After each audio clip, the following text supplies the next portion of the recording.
Chứ mà giờ tôi quay làm vậy này hả?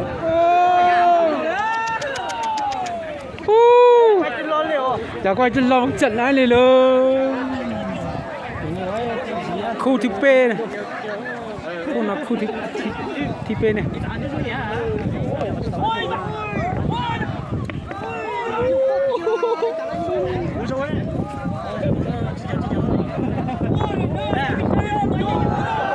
Con nhỏ thế con cứ thế này rồi.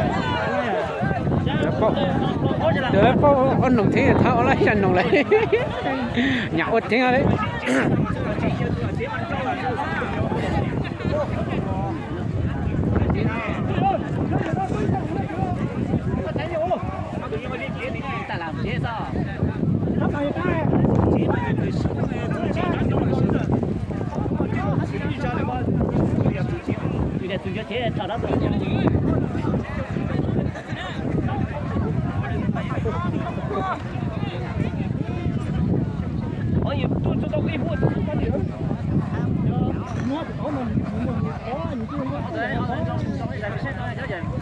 进入đấu場。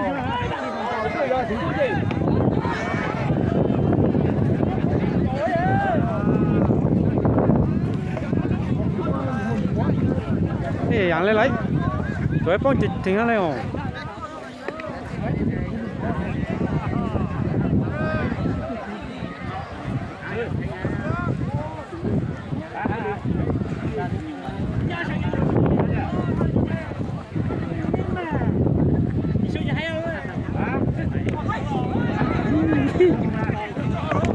Ôi dồi.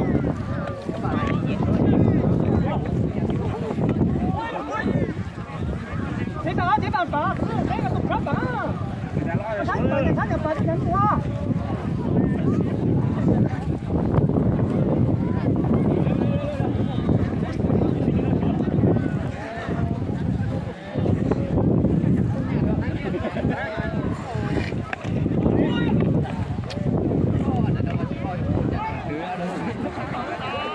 Là thằng kia nó lấy tao lấy.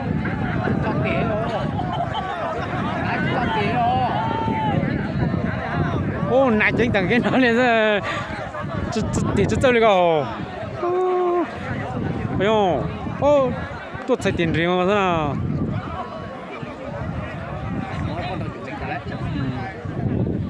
Bây giờ như chong quá.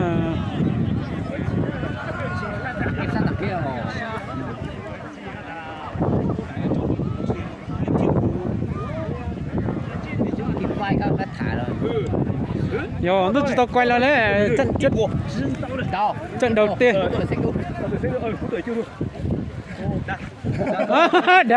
Đá luôn đi. Nó có hai dụng kia sao?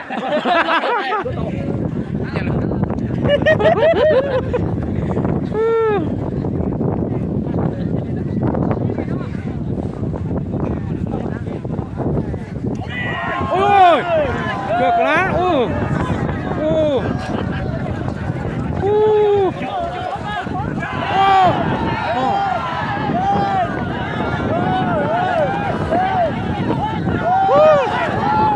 tao.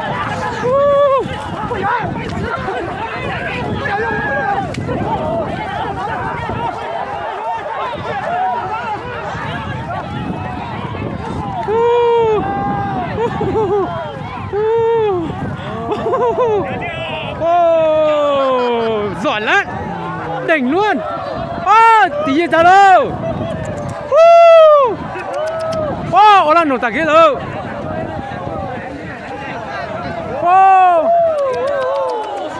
Tí gì sao đâu. Orang nổ tạc kia đâu. Trời bao nhọt thế đó đấy.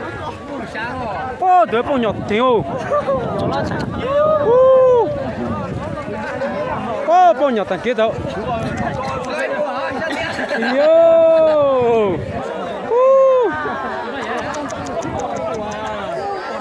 Tụi gì ơi, tụi nhung này. Con rọt thì ơi.